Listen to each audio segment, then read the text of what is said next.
Hi everyone, welcome to the Business Spotlight interview series. And today we have a special guest, Tim. Tim is an MD of Nemo Group, and that is UK's fastest dealer group. Am I right, Tim? Fastest growing dealer group, yeah. And it's Yeah. the largest in terms of membership in the office products industry. Yeah, no, I was reading about it. You have roughly 320 members. Yes, but it has reduced a bit since then because the website is never 100% up to date. But we've got the most members by far, yeah. And we've been trading for 34 years. Wow, wow. That is quite an inspirational, Tim. So how about, you share about you and the journey from where this all started? Yeah, well, with Nemo Office Club, I've been there 11 years now, and I was taken on to kind of grow the business. But it's an interesting business in that it is a cooperative. So all the members own one share of the business. We have different categories of membership, but the full members own one share of the business, and they have a say on how we steer the business and what benefits they get from the business. So I report to a board of members. There's 5 currently, and they're elected and voted on in and out over a number of years. But the business, what they brought me on to do was to grow it, and we've since made an acquisition about 3 years ago, which is the Office Club part. So we're now called Nemo Office Club. Office Club was a competing dealership, so that's why the membership is growing significantly. But over the years, we've grown the business anyway by refining the business model and making it more appealing to the dealers that are out there. Oh, lovely. So what I understand is it was Nemo Group, and from there Nemo Office Club started. Correct, yeah. Okay. By buying the Office Club, then we put the 2 groups together, which was an interesting experiment because there's 2 different cultures, and actually putting business together, it's the cultural bit that's the real piece, the hardest piece to do. That usually the systems sort themselves out, and the offering you can develop, but it's the cultures which was the real challenge, which is good. So is that the plan in the near future? No, it got accelerated by COVID actually. So we just before COVID we bought the business, and one was in Watford near London, and the others in the Midlands where I'm based.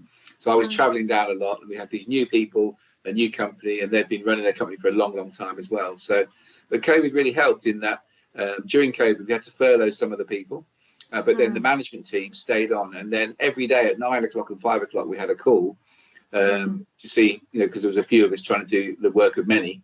And we became very close, we bonded, and it got over the cultural things. We were able to set a new culture during that period. So not many things I can thank COVID for, but it really helped accelerate that, making one set of people working together across 2 companies. So it was really good.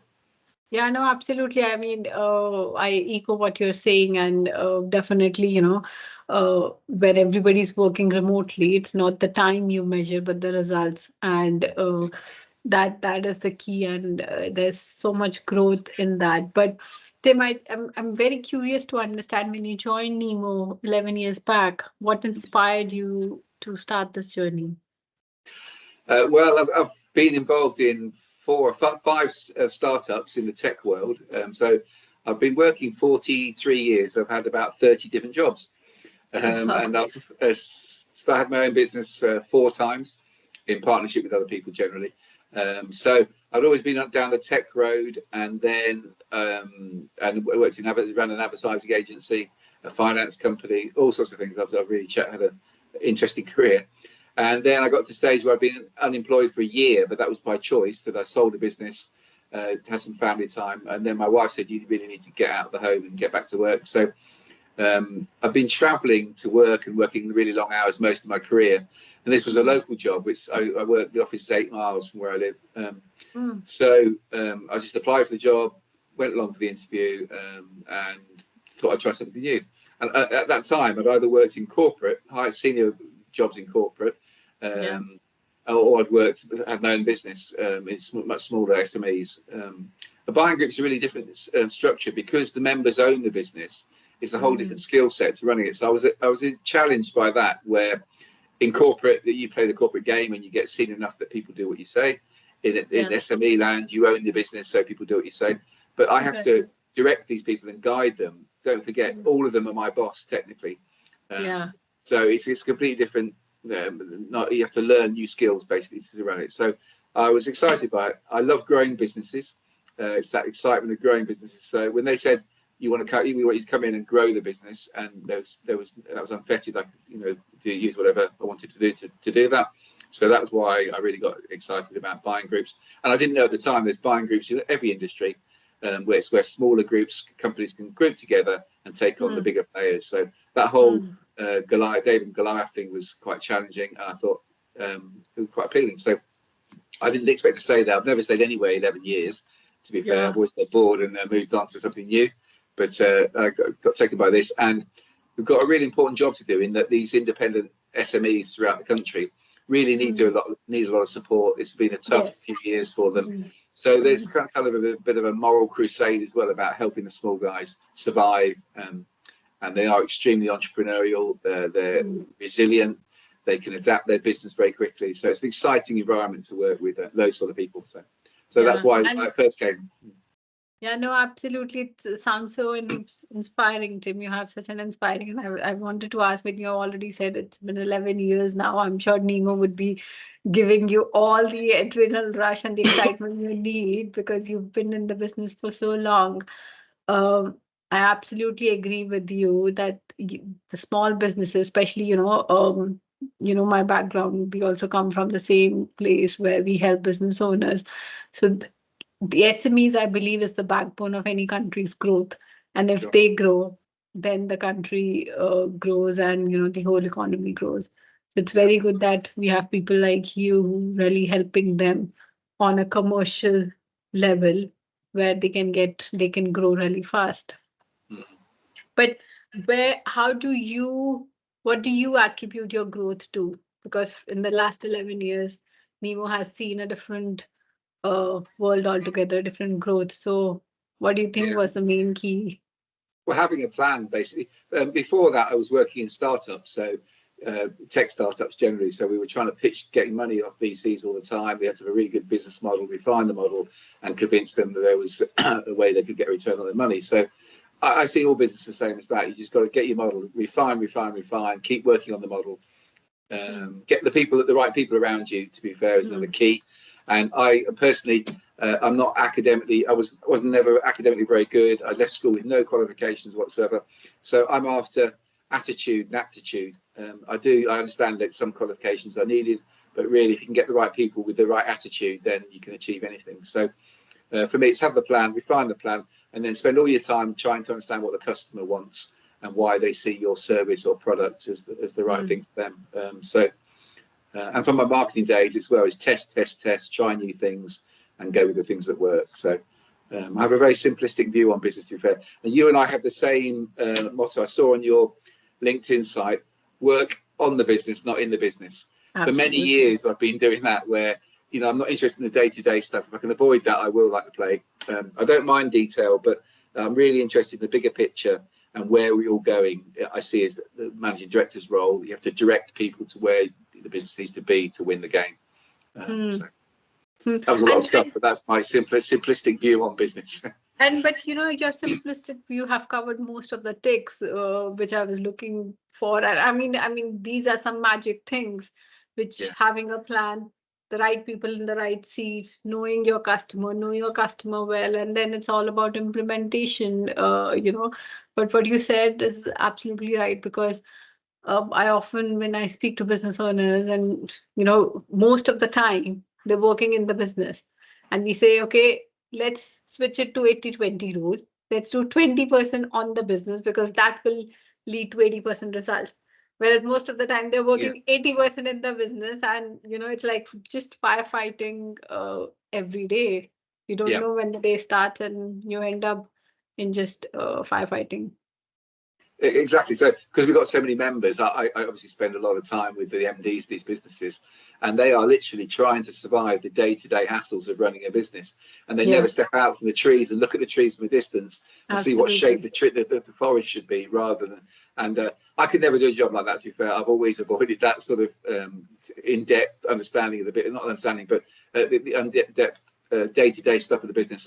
It just doesn't suit me, and I'd rather spend time stepping back and looking at it. So I know we have that same motto that don't work in business if you can avoid it. Sometimes you have to, and there's detail in all businesses, but there's much better people, the process people than me, that do that stuff better. So get some of them is my advice.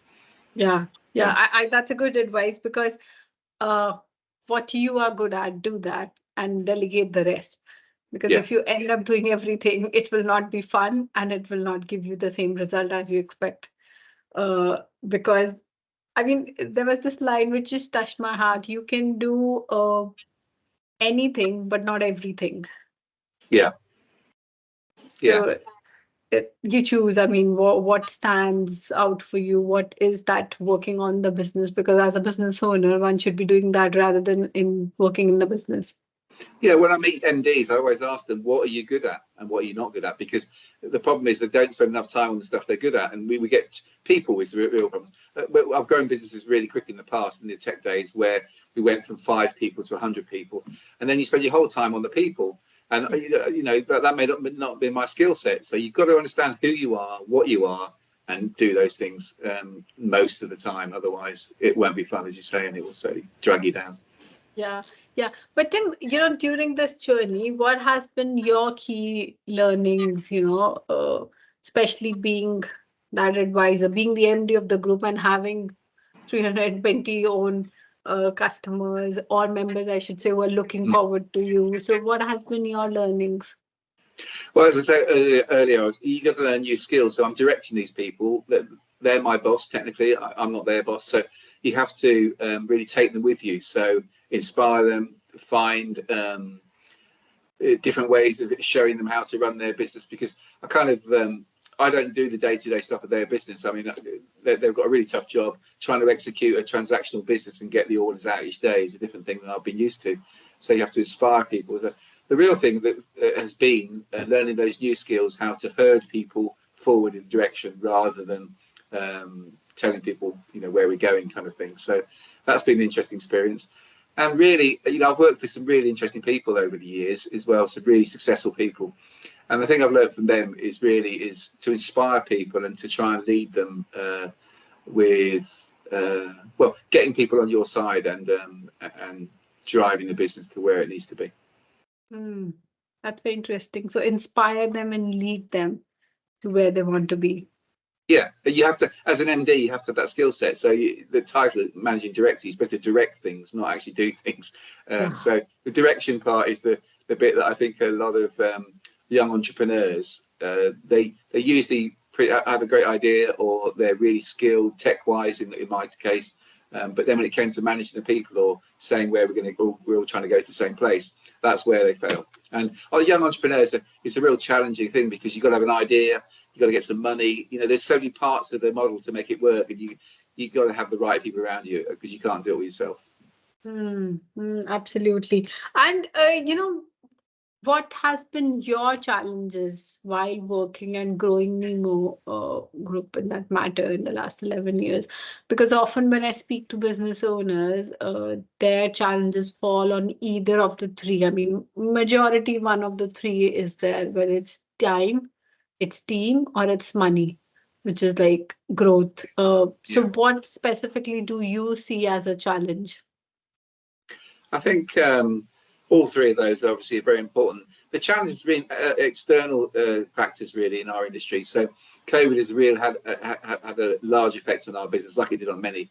But also the office products, so paper and pencils, is declining. So we're in a category where people are, because of the digital age, are just using less paper. Therefore, they don't need staplers, cabinets to put them in, all the product set that we sell. So the real challenge has been to find other products that we can diversify into. So we're in a sector which decline. We've got to try and lead people to find new ways or new products to sell. And that's very simple as well. So find new customers and sell more to the customers you've got. And we've been on this journey for 2 or 3 years, really selling new product sectors.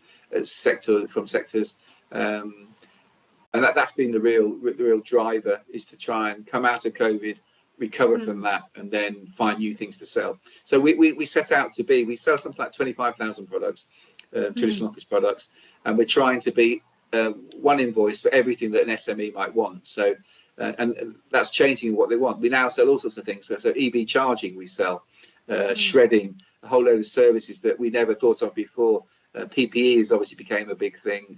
Chemicals for the back end of the office where the warehouse may be. So we're now selling a much broader range of products. But the external thing of working in a declining business is challenging. And then the suppliers within our business, the wholesalers particularly, have had terrible times as well. So it's not necessarily been things we can control, but we've had to manage those outside effects. Yeah, and I think what you just said, having that plan gives you one step ahead, sort of where you are able to be much more flexible and adapt to these external forces, because things which are not in our control, we can't control them. So there's no point of even focusing on them. Yeah. Because, no one predicted that. No, but I think SMEs, when I first came to the job, the first task they gave me is to write a 5-year plan. And to be fair, not many people in SME land are writing 5-year plans anymore. So it is far more reactional. But we have a good understanding where we want to be in terms of the group, the decline of the product set. So we've got some longer term goals, but the actual planning is a lot shorter these days. So a year ahead, essentially, is where we're at the moment. That's interesting. That's actually interesting, because I do a lot of business planning with clients, and we have also observed that. So every time we used to do at least 1 year, 3 year, 5-year plans. Yeah. And now what we have realized is the 3 and the 5-year plan is just pure broad numbers, but then the 1 year, and especially breaking that 1 year into quarterly planning, we do a lot on the 90-day plans. That is a lot more granular, because then you can really implement them and be flexible, because you would be probably in a better position to forecast or plan for the next 90 days rather than the next 3 years. Yeah, well, we work a year ahead because of the manufacturers basically are now talking about the products they're trying to sell for 2025. So, and we do still do a paper catalogue, a 550-page paper catalogue. So there's a lot of preparation in that. So our industry is kind of set. But interestingly, if you want to launch new products, and that's what we've been doing with this diversification. In the old days, going back a few years, that really was a year and a half ahead. Now products coming to market in weeks sometimes. So all the digital stuff, the online stuff that's come about, that gives you the ability to do different things with products that we haven't been able to do before, or services. Yeah, I think a lot on the technology and systems are also moving so fast that, just adapting to them is also now big, because if you do not adapt to the new technology, then, somewhere you're behind the curve. There's so many disruptors. So many disruptors happening in every industry, and that's always exciting. If you can think of some way of disrupting the market you're in, that's always a very exciting place to be. But in reality, in our industry, I wouldn't say we're behind the curve, but we've all got websites. We all do social. Well, on behalf of our members, we do the social media for them, the email marketing, a whole load of marketing activities, because a lot of SMEs haven't got an individual marketeer. So that's some of the services that we offer. But that's moving so quickly. AI. We've introduced AI recently to our email marketing program, where you can put individual content now, different pictures. It's so powerful, and you've got to be at the forefront of that. So I had a young guy called Alex, who's an online marketeer, and we call him AI Alex. And his job was to go out into the market and understand all the AI products that are coming, consult to us on those, and then implement them in our marketing program. So that's the way to do it. I think get young people to want to learn something new. Helps their career, because they can probably go off pretty quickly and find a different job. But during the time you got them, you can use them to be the knowledge harvester. Yeah, exactly. And things are changing now. I mean, the way marketing was done a couple of years back, customer wants different. There's so many different stats that how many times a customer needs to know about an information before actually making that informed decision. So, all that information is so different from earlier. Consumer, especially the millennials and the Gen Z, they are different way of looking at things. But not for today, not going into that thing. But you have touched base. I want to hear more about what is the vision for Nemo Group, in the current future. Yeah. Okay. So in our industry, there are 6 buying groups like us. We've got the largest membership, but not always the largest members. So we're just trying to be there and survive, to be fair. So there's going to be a consolidation. There's too many groups at the moment for the size of the market. So that's going to change. So we're trying to be one of the winners in that game, where we'll hopefully join with another group or take over another group like we have done in the past. So for survival, diversification, we've got to sell more products because the products we're buying are selling less of. We're selling less of, or the whole of the world is using less of. And then thirdly, I think just recruit new members. So there's in the UK there's 1,400 dealers originally. If you go back 10 years, there was probably 8,000. So it's declining as well. So it's a shrinking pool. So we're trying to be one of the winners at the end of the game. We're trying to find products and services that will sell on behalf of the members. We're trying to make them more profitable. And if we do that, we'll gain new members. And we're always on the hunt for new members. It's in our industry, it's a game of survival, to be fair. As the water shrinks and there's less water to have, we've just got to be one of the winners at the end. And we've been in business for so long that we were the first group in the UK, the independent group, and so that's the plan really, is trying to. It doesn't sound great, does it? But to survive and be one of the winners of the consolidation. Wonderful. So we're looking forward. So from 6 buying groups, seems there would be some sort of consolidation and some sort of and I think it makes sense as well, if you have that industry. So rather than having too many players, it's better to consolidate and make it a win-win. Well, it's happening actually in the US. There was multiple groups. There's only one group now. They've all joined together to become one group. In Australia, that process is just happening. And I sit on the European executive board of a group of groups. So the group like us in the same industry across the whole of Europe, and it's starting to happen in Europe. So it's inevitable, I think. So particularly as an industry shrinks. In the UK, office products industry is about 5 billion. So it's still a decent sized industry, but definitely the groups have got to shrink. But to be fair, there are quite a lot of independent dealers out there. They need to be part of a group because as it shrinks, you need support of we have a motto: together we're stronger. Yeah. No, I read about it. It's a great motto. I forgot how to mention it, but together we are stronger. That's such a strong message. Yeah. Well, as SMEs, that's really, we've got to, I love all the business groups, the BNI, the Federation of Small Business, all of those. They do a great job in my view, because as you say, we're the backbone of the industry, of the economy, and we've got to stay together and fight these, particularly the larger businesses that exist in most industries. So. Yeah. And it could be sometimes a very lonely place to be a business owner, especially the small SMEs, if you look at the stats as well, I think it's so important. They need help. And,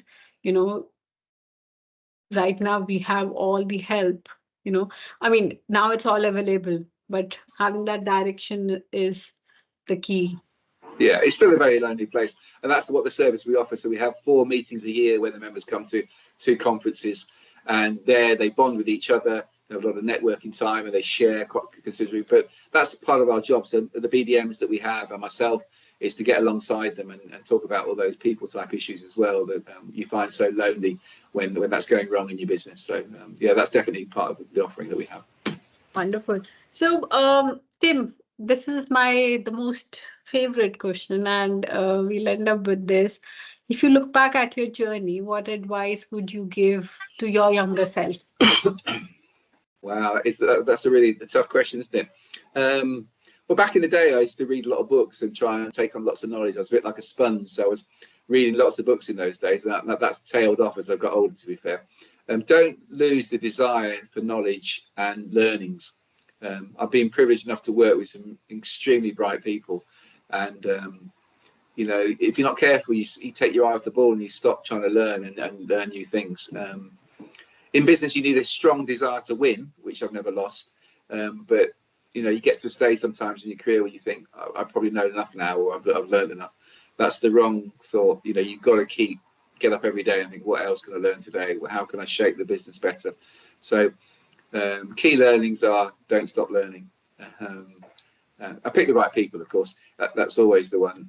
All the successful people, get the brightest people they can. So employ the brightest people that you can afford is my advice. Don't always go for the cheap option. And I've worked with, in tech particularly, I've worked with much brighter people than me. I can bring something to the party, but if you get with bright people, then you've got a better chance of winning, I think.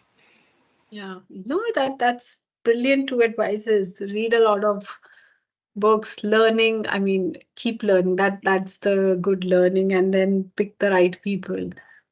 And because you learn from them as well. I mean, we learn from each other.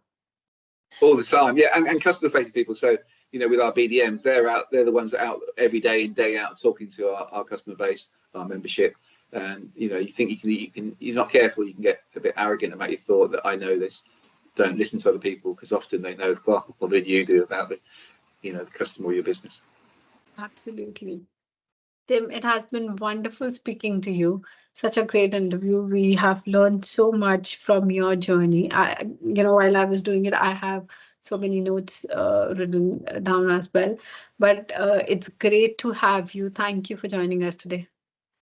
That was a great pleasure. Thank you, honey. I enjoyed that.